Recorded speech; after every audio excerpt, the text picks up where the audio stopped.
नमस्कार भारत, आप देख रहे हैं जीएनडी न्यूज़। और दोस्तों, आज हम एक ऐसी खबर की बात करेंगे जिसको सुनने के बाद आपको अपने होने पर विश्वास नहीं होगा।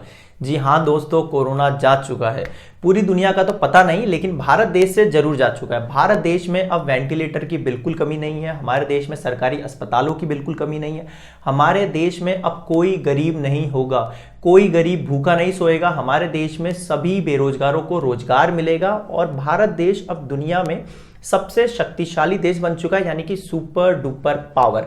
भारत देश में अब महंगाई बिल्कुल नहीं होगी, पैसे की बिल्कुल कमी नहीं होगी, पैसा मानो बरसेगा। इन शॉर्ट, भारत देश अब सोने की चिड़िया नहीं, सोने का बाज बन चुका है। दोस्तों, यह सब हो चुका है जब तो जय श्री राम के नारे लग रहे हैं और राम मंदिर की भूमि पूजन की तैयारियां हो रही है। दोस्तों, आप हमें यहां गलत ना समझना कि हमें जय श्री राम के नारे से या राम मंदिर जो भूमि पूजन है उसकी तैयारियों से कोई आपत्ति नहीं है। बिल्कुल आपत्ति नहीं है, क्योंकि एक धर्म की आस्था का मामला है।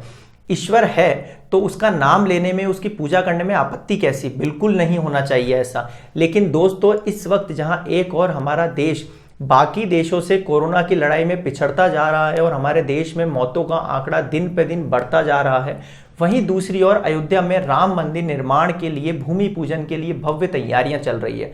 क्योंकि उसके बाद कोरोना जैसी छोटी मोटी बीमारी तो हमारे देश से चली जाएगी और बाकी जो 70 सालों में नहीं हुआ वो भी हो जाएगा।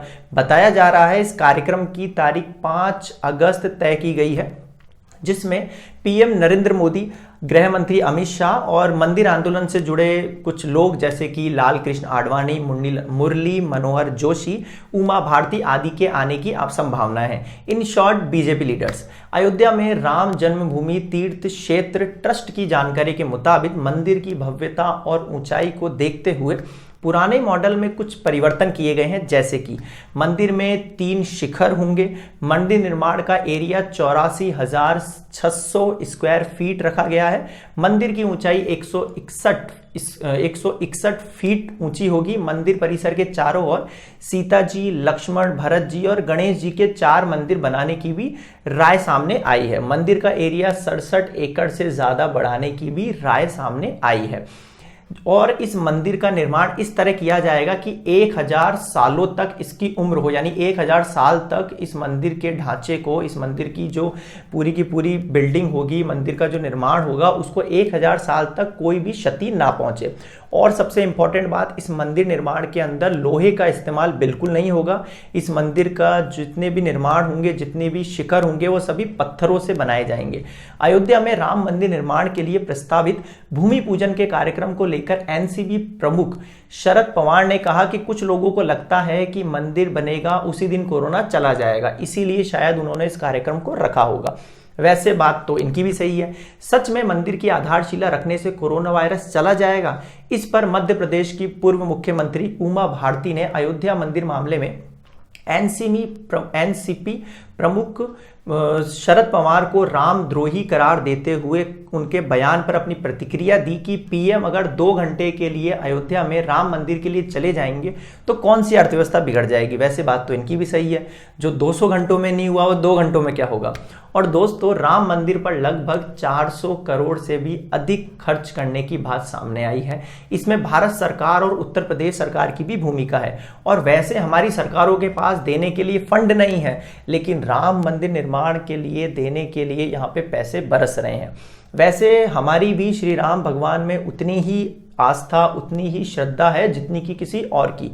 वैसे हमें मंदिर बनने से दिक्कत नहीं है और ना ही जय श्री राम की पूजा अर्चना से या जय श्री राम के नारे लगाने से। लेकिन दिक्कत यहाँ यह है कि इस वक्त जब कोरोना काल में हमारे देश में हमारे मजदूरों को, गरीब मजदूरों को देने के लिए हमारे पास पैसे नहीं है, रोजगार नहीं है, भूखों के लिए खाना नहीं है, देश में गरीबी का स्तर बढ़ता जा रहा है, गरीबों की मदद के लिए सरकारी अस्पताल नहीं है, कोविड-19 से लड़ने के लिए अस्पतालों में डॉक्टर्स नहीं है, मास्क की कमी है, वेंटिलेटर खरीदने के पैसे नहीं है। इन सभी खर्चों को भूलकर सरकार किस तरह से अयोध्या में राम मंदिर निर्माण के लिए अपनी पहल कर चुकी है। इस वक्त अयोध्या में श्री राम मंदिर निर्माण में आगे बढ़ना है और यह बड़ी बड़ी मूर्ति मंदिर भव्यता राम जी के लिए नहीं बन रही है, कि यह सब राम भक्तों के लिए हो रहा है, बनाया जा रहा है। क्यों? क्योंकि राम जी ने तो जीते जी इन सभी चीजों का त्याग किया, 14 वर्ष का वनवास काटा, सदैव ही सादा जीवन व्यतीत किया और कभी राजशाही जीवन को महत्वता नहीं दी। और आज उनके जाने के बाद उनकी आस्था के नाम पर करोड़ों रुपए का सिंहासन, मूर्ति और मंदिर बनवाया जा रहा है। कौन कहता है कि इन करोड़ों रुपए के मंदिर में श्री राम वास करेंगे? और अगर सच में भगवान राम जो हैं और जो भगवान हैं इन्हीं करोड़ों के मंदिरों में वास करते हैं, तो हर गरीब को अपनी कुटिया से राम जी की पूजा अर्चना बंद कर देनी चाहिए, क्योंकि राम जी तो करोड़ों के सिंहासन पे और भव्य मंदिरों में वास करते हैं। तो इस हिसाब से उनका उन गरीब कुटिया के अंदर तो जाना उचित होगा ही नहीं। दोस्तों, हमारा यहाँ यही निवेदन है कि इस वक्त सभी को इंसानियत के नाते किस तरह गरीबों की मदद की जाए और किस तरह कोरोना से लड़ा जाए, इस पर अपना ध्यान केंद्रित करा जाए। दोस्तों, यहाँ एक पॉइंट और इंपॉर्टेंट है जो हमें नोट करना चाहिए। आपने कभी सुना कि सरकार ने किसी सरकारी अस्पताल की या किसी सरकारी स्कूल की या किसी गांव के अंदर या किसी सड़क निर्माण के अंदर कोई आधारशिला रखी हो और उसका निर्माण 1 साल के अंदर या 2 साल के अंदर हो गया हो? बिल्कुल ऐसा कभी नहीं होता है। बिल्कुल मतलब अगर कोई सरकारी अस्पताल है तो उसके निर्माण में मतलब 6-6, 7-7, 10-10 साल तक लग जाते हैं। उसकी आधारशिला रख दी जाती है और उस करोड़ों रुपए जो है वो आवंटित कर दिया जाता है, लेकिन उसके बाद भी उसका निर्माण पूरा नहीं होता। उस अस्पताल के अंदर डॉक्टर्स की भर्ती पूरी नहीं होती है। उस अस्पताल के अंदर वेंटिलेटर या उपकरण, जो जितने भी तरीके के उपकरण इस्तेमाल होते हैं, उन उपकरणों की जरूरत पूरी नहीं होती है। इन सभी कामों में इतनी ढिलाई दी जाती है, इतनी देरी की जाती है। लेकिन यहां पे राम जन्मभूमि पर जो राम मंदिर निर्माण हो रहा है, आप देखो उसके फैसले के तुरंत बाद 1 साल के 2 साल के अंदर ही उसका काम कितनी तेजी से आगे बढ़ रहा है। वो भी इस वक्त, जिस वक्त कोरोना काल में हम सभी को इस देश की अर्थव्यवस्था को उठाने में, इस देश की अर्थव्यवस्था को संभालने के लिए अपना ध्यान केंद्रित करना चाहिए सरकार को, राज्य सरकारों को, केंद्र सरकारों को। उस वक्त भी उस मंदिर निर्माण का काम कितनी तेजी से चल रहा है। और अगर कोरोना काल नहीं होता तो मुझे लगता है शायद अब तक तो मंदिर निर्माण हो चुका होता और वहां पे पूजा अर्चना चल रही होती। और ऐसा ही चलता रहा हमारे देश के अंदर तो हम मंदिरों का निर्माण तो कर देंगे, लेकिन जो गरीब मजदूर हैं, जो बेरोजगार हैं, जहां विकास की जरूरत है, वहां हम अपना ध्यान केंद्रित नहीं कर पाएंगे। यहां पे सरकार के साथ साथ सभी लोगों को, जो लोग मंदिर निर्माण के लिए उत्साहित हैं, जो मंदिर निर्माण को सही मानते हैं, उन्हें भी अपना ध्यान जो है इससे हटाकर इस वक्त देश की स्थिति पर लगाना चाहिए। तभी इस देश का सही मायने में विकास हो सकेगा। दोस्तों, हमें गलत मत समझना। इस वीडियो के अंदर हमने अगर राम मंदिर के ऊपर अगर कुछ अपने पॉइंट्स, कुछ अपना व्यक्तित्व रखा है तो इसमें गलत नहीं है। हमारी भी पूरी आस्था है राम मंदिर से, श्री राम भगवान से।